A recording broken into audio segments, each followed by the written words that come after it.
No mercy for you, no worries for you. That Game of Thrones, go Cersei on you. I flipped the script, I roll the dice. Don't fall asleep, cause I'm working nights. Hey, you tryna shut me out, it's getting blatant. Hey, I come and see you now, no hesitation. Yeah, I'm really, really tired of being patient. Hey, if you won't give it to me, I'ma take it.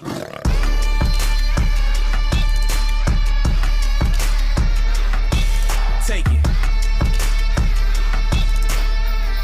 If you won't give it to me, I'ma take it.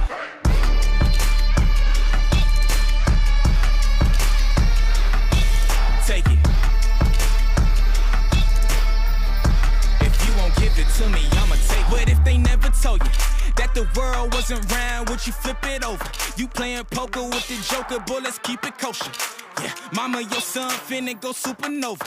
Keep your focus, really, I just might spaz out in this place. Got that war paint on my face. Just been running around in this race, feels like I've been running in. Yes, the Miami Et maintenant, je vais te présenter ma séance en détail.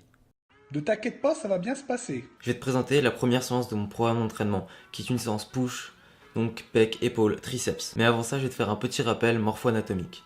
Donc on va d'abord voir l'anatomie des pecs. Le pec possède des fibres dites en éventail. Il est séparé en 3 parties, ou plutôt 3 faisceaux. Le faisceau claviculaire, qui se rattache à la clavicule et qui forme le haut des pectoraux. Le faisceau sternal, qui s'étend du sternum aux côtes. Le faisceau abdominal, qui prend son origine au niveau de l'abdomen et du grand droit, et qui correspond au bas des pecs. Ces 3 faisceaux forment le grand pectoral, et ils participent principalement au mouvement d'adduction des bras, mais sous un angle différent selon le faisceau que l'on veut travailler en priorité. Par exemple, si tu veux mettre l'accent sur le haut de pec, il me faudra avoir un angle de travail qui suit le sens de la fibre. Je démarre le mouvement avec le bras vers le bas, et je finis le mouvement avec le bras vers le haut, ce qui correspond à une antépulsion du bras. Le but va être de rapprocher les insertions musculaires. Les fibres du haut de pec s'insèrent de l'humérus à la clavicule. On va donc rapprocher l'humérus de la clavicule comme par exemple sur un développé incliné. Mais si tu veux mettre l'accent sur le bas de pec, tu vas devoir rapprocher l'humérus de l'abdomen, comme par exemple au dips. Donc en gros, si tu veux accentuer le travail de certaines fibres, tu vas devoir faire un mouvement qui suit le sens de ces fibres. Mais attention, tu ne pourras jamais isoler le travail à 100% d'un certain muscle ou d'un certain faisceau, mais tu pourras accentuer son travail. Bon, tout ça pour dire que si tu veux stimuler l'ensemble de tes pecs, eh bien tu vas devoir faire plusieurs exercices, car comme on l'a vu, tu as plusieurs angles de travail. Mais par quel exercice commencer? Pour moi, ce sera un exercice qui stimule principalement le faisceau sternal. C'est le développé couché. Je suis récemment passé du développé couché barre au développé couché convergent à la machine. Si je commence par cet exercice, c'est parce que je peux mettre lourd et que cet exercice me permet de travailler la majorité de mes pecs, mais quand même en ciblant particulièrement le milieu de mes pecs, donc le faisceau sternal. Comme tu peux le voir, je fais cet exercice avec des élastiques. Ça va me permettre d'avoir une forte tension de contraction, car plus j'avance dans le mouvement, plus l'élastique se tend et plus la tension est grande, et plus mon pec est contracté. Ainsi, avec cet exercice, j'ai un mouvement avec une forte tension mécanique, qui se traduit par la charge. Il faut savoir que la tension mécanique est le premier facteur de l'hypertrophie. De plus, j'ai une bonne amplitude de mouvement et de contraction sur les pecs, car c'est une machine convergente, et une forte tension de contraction due à l'élastique. Bien sûr, avant de commencer l'exercice,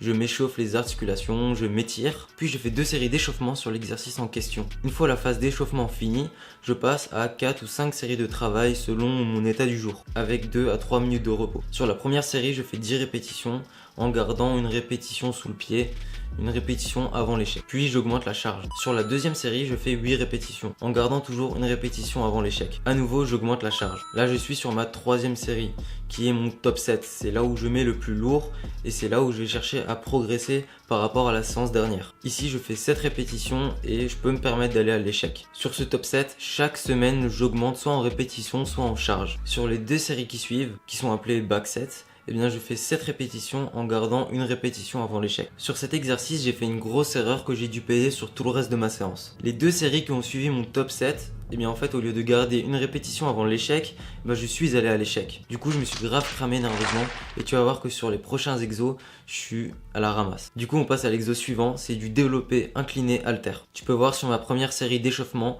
que je ne surétire pas les pecs, que j'ai les épaules en position basse et que j'ai les pieds bien ancrés au sol pour être bien gainé, ce qui va me permettre de bien garder la tension sur les pecs et faire intervenir un minimum les épaules. Sur cet exercice, je fais 3 à 4 séries de travail avec 2 minutes de repos. Sur la première série, je fais 10 répétitions avec une répétition avant l'échec. Sur la deuxième série, je fais 8 répétitions avec toujours une répétition avant l'échec. Sur la troisième, pareil, je garde la même charge et je fais 8 répétitions avec une rep avant l'échec. Et sur la quatrième série, si jamais je suis en forme, eh bien je fais toujours 8 répétitions en essayant d'augmenter la charge, mais cette fois-ci à l'échec. Tu peux voir sur cet exo que je ne respecte pas le programme que je me suis fixé, car je me suis cramé sur l'exercice d'avant. Du coup, cette fatigue empathie sur cet exercice. Contrairement à l'exercice d'avant, sur cet exercice, j'ai une forte tension d'étirement et non pas de contraction. Ici, c'est lorsque le pec est étiré que la tension est maximale. Avec une forte tension d'étirement, le muscle subit plus de dommages, ce qui va augmenter le potentiel d'hypertrophie musculaire. L'hypertrophie musculaire, c'est le développement musculaire. Mais le côté négatif d'une forte tension d'étirement, c'est que le risque de blessure est plus grand, notamment les déchirures musculaires. Ainsi, avec des exercices à forte tension d'étirement, je vais être en série moyenne, avec une exécution adaptée pour ne pas risquer la déchirure. Et sur des exercices à forte tension de contraction, donc qui respectent mieux le principe de tension longueur, je peux me permettre de mettre plus lourd. Il faut savoir que les pectoraux participent à 3 types de mouvements: l'adduction, l'antépulsion et la rotation interne du bras, ou plutôt de l'humérus. Sur le développé incliné halter, je fais 2 de ces 3 mouvements. Je fais une adduction ainsi qu'une antépulsion des bras, mais je ne fais pas une rotation interne. Pourtant, cette rotation interne peut être réalisée. Mais si je ne la fais pas, c'est pour 2 raisons. De 1, c'est parce que si je la fais, eh bien sur cette rotation interne, je n'aurai aucune contrainte de mouvement. Autrement dit, je n'aurai aucune tension supplémentaire sur mon pec, sur ce genre d'exercice. Et en plus de ça, ce genre de mouvement va plus me blesser au poignet que de créer une moindre hypertrophie musculaire. Car le fait de faire une rotation interne va mobiliser mes poignets, ce qui à l'usure peut créer des tendinites. Pour résumer, sur les 2 premiers exercices, j'ai pu travailler ma force ainsi qu'en répétition moyenne, avec des modes de tension différents. J'ai pu respecter le principal facteur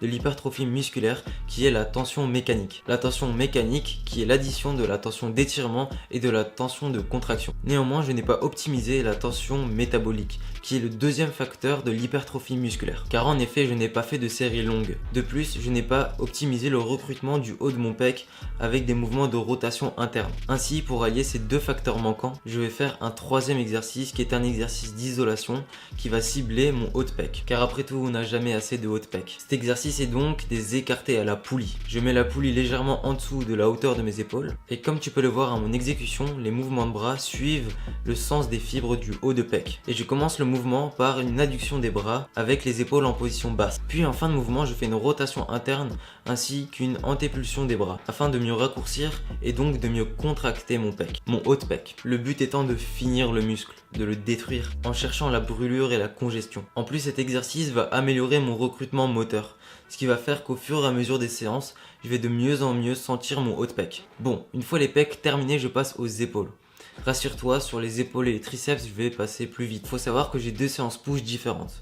La première où je vais plus travailler le volume sur les pecs et moins sur les triceps et les épaules, et la deuxième où je fais l'inverse, donc plus de volume sur les épaules et les triceps que sur les pecs. Quand je fais 3 exercices sur les pecs, c'est sur la séance où j'ai un haut volume sur les pecs. Donc sur la première séance, je fais 3 exercices pecs, un exercice épaule et un exercice triceps. Et sur la deuxième séance où il y a plus de volume sur les épaules et les triceps que sur les pecs, eh bien je fais 2 exercices pecs, 2 exercices épaules et 2 exercices triceps. Donc pour les épaules, sur la première séance, je fais uniquement des élévations latérales. Et sur la deuxième séance, je fais du développé militaire en superset avec les élévations latérales. Et tu vas me dire, mais non, t'es complètement fou, il suffit qu'un exercice pour les épaules, ça va pas suffire.